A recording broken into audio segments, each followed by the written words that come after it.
আজ দুপুরে খাবারে আছে কলার থোর ভাজা, কালো জিরে দিয়ে ভেজেছে, বাড়ির গাছের কলার থোর। এখানে সিম, টমেটো, আলু একসঙ্গে সেদ্ধ করা হয়েছে এবং ভালো করে মাখানো হয়েছে এটা। আর এখানে একটা সবজি, পালং শাক, মূলো, আলু এইসব দিয়ে একটা রসা রসা সবজি করা হয়েছে।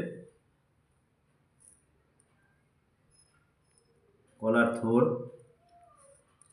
খুব উপকারী জিনিস, অনেকে খান না, কেন খেয়ে দেখবেন, খুব সুন্দর। বাহ, সিদ্ধটাও হয়েছে অপূর্ব। এটা রসা রসা সবজি, পালং